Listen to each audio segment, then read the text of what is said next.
విష్ణుమూర్తి యోగ నిద్రలోకి వెళ్ళే రోజే ఈ తొలి ఏకాదశి. ఈ తొలి ఏకాదశి రోజున మనం ఏ విధంగా ఉండాలో ఈ వీడియోలో చూసి అదే విధంగా మీరు పూజ చేసుకోండి. మీకు పుణ్య ఫలితాలు లభిస్తాయి. ఆ విష్ణుమూర్తి అనుగ్రహం మీకు కలుగుతుంది. వీడియో నచ్చితే లైక్, షేర్, సబ్స్క్రైబ్ చేసుకోండి. Thank you.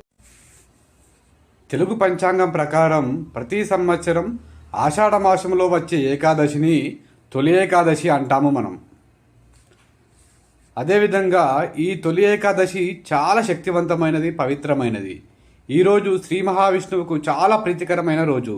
ఈ సంవత్సరంలో జూలై 6వ తేదీన ఆదివారం రోజు తొలి ఏకాదశి మనకు వస్తుంది. తొలి ఏకాదశి రోజున ఎవరైతే ఇంట్లో ఈ విధంగా నిండుగా చీర కట్టుకొని మగవారు పసుపు కలర్ బట్టలు ధరించి పూజ చేసుకుంటారో ఆ ఇంటికి శ్రీ మహావిష్ణువు యొక్క అనుగ్రహం కలుగుతుంది అని మన ధర్మాలు చెబుతున్నాయి, శాస్త్రాలు నిరూపించాయి. జీవితంలో ఉండే కష్టాలన్నీ పోతాయని, కుటుంబ సభ్యులందరూ సుఖ సంతోషాలతో జీవిస్తారని, తొలి ఏకాదశి రోజున వెంకటేశ్వర స్వామిని పూజించడం వలన ఇవన్నీ జరుగుతాయని మంచి చెప్పింది.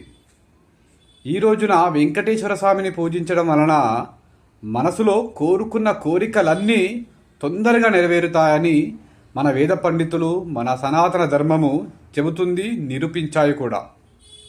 ఏకాదశి చాలా శక్తివంతమైనది, చాలా పవిత్రమైనది. కాబట్టి ఈ రోజున చేసే పూజ చాలా పవిత్రను సంతరించుకొని మీకు మంచి పుణ్యఫలాలను ఇస్తుంది.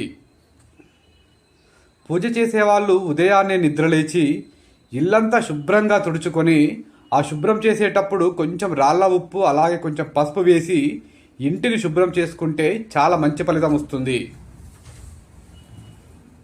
తొలి ఏకాదశి రోజున ఇంట్లో ప్రతి ఒక్కరూ ఖచ్చితంగా తలస్నానం చేయాలి.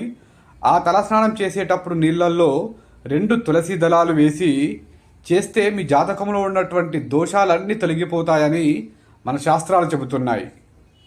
అలాగే మీ ఇంటి గడపలకు చక్కగా పసుపు రాసి కుంకుమతో బొట్లు పెట్టి ఇంటి ముందు ముగ్గు వేసుకొని తర్వాత గుమ్మానికి తోరణాలు కడితే ఆ ఇంటికి లక్ష్మీ శోభ కలుగుతుంది.